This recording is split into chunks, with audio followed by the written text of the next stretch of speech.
Hello everyone, आज हम discuss करने वाले हैं नर्वस सिस्टम के बारे में।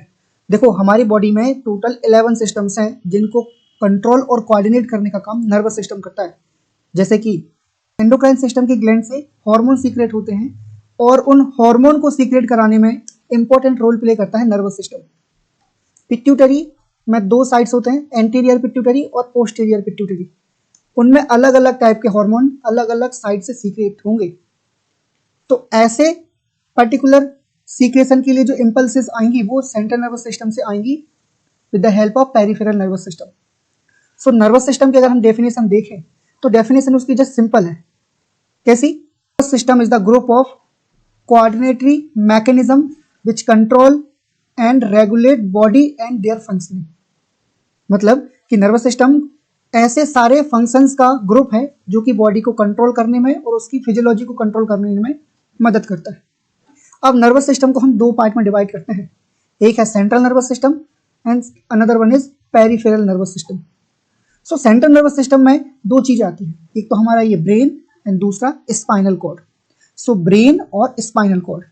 और पेरिफेरल नर्वस सिस्टम में ब्रेन और स्पाइनल कॉर्ड को छोड़ के जो भी बचा, जिसमें हमारे स्पाइनल नर्व्स आ गए, ऑल्फैक्टरी नर्व्स आ गए जिसको हम क्रेनियल नर्व्स बोलते हैं, ये सारी चीजें हमारी पेरिफेरल नर्वस सिस्टम में आएंगी। अब देखो, पेरिफेरल नर्वस सिस्टम को हम फर्दर क्लासिफाई करेंगे टू पार्ट में, sensory nerves and motor nerves. देखो, न्यूरॉन्स मिलके नर्व्स बनाती हैं, ठीक है, इतना समझ में आया। अब पेरिफेरल नर्व्स क्या होंगी?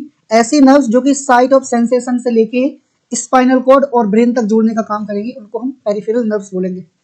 अब पेरिफेरल नर्व्स दो टाइप की होती हैं, sensory nerves and motor nerves, ठीक है। अब सेंसरी नर्व्स ऐसी नर्व्स होती हैं जो कि सेंसेशन को साइट ऑफ सेंसेशन से ब्रेन तक ले जाने का काम करेंगी, और मोटर नर्व्स वो नर्व्स होंगी जो कि ब्रेन से सिग्नल साइट ऑफ एक्शन तक लेके आएंगी। मान लो कि ये स्किन है, इस स्किन पे एक मच्छर आके बैठ गया है, ठीक है। ये मच्छर अगर इसको बाइट करेगा स्किन पे तो यहाँ पे सेंसरी रिसेप्टर्स प्रेजेंट होंगे और उन सेंसरी रिसेप्टर से एक न्यूरॉन जुड़ी होगी जो कि अल्टीमेटली स्पाइनल कॉर्ड पर जाके बाइंड करेगी। अब यहां से सेंसेशन स्पाइनल कॉर्ड की तरफ जाएगा और वहां से एक रिफ्लेक्स मैकेनिज्म जनरेट होगा और ब्रेन एक सिग्नल देगा स्केलेटल मसल्स को।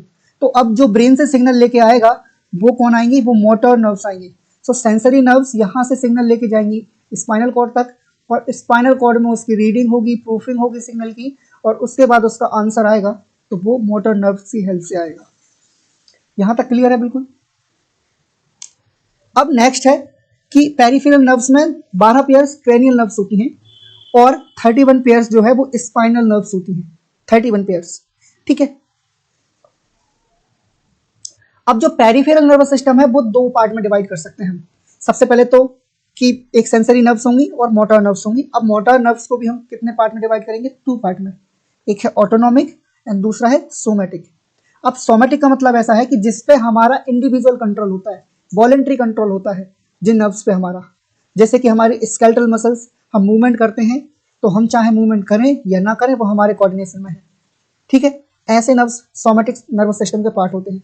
दूसरा है autonomic nervous system. Autonomic nervous system में हमारा कोई रेगुलेशन नहीं होता, ये इनवॉलेंट्री नर्व्स होते हैं। जैसे कि हार्ट रेट, हार्ट पंप कर रहा है, बीट कर रहा है, उसमें हमारा कोई कंट्रोल नहीं है।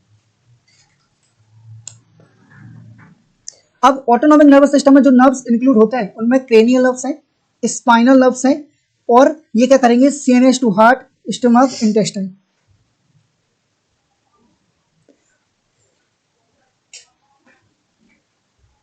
अब ऐसे समझो आप कि मान लो कि आपके स्टमक में HCl का प्रोडक्शन हो रहा है थ्रू द पैराइटल सेल्स, और उस पैराइटल सेल्स को कनेक्ट कर रहे हैं हमारी थोरैकिक स्पाइन नर्व्स।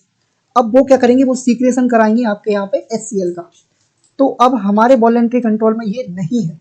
सो ये ऑटोनॉमिक नर्वस सिस्टम का पार्ट है ना, और ये अनकॉन्शियस एक्टिविटीज को कंट्रोल करती है। कौन सा? Autonomic nervous system.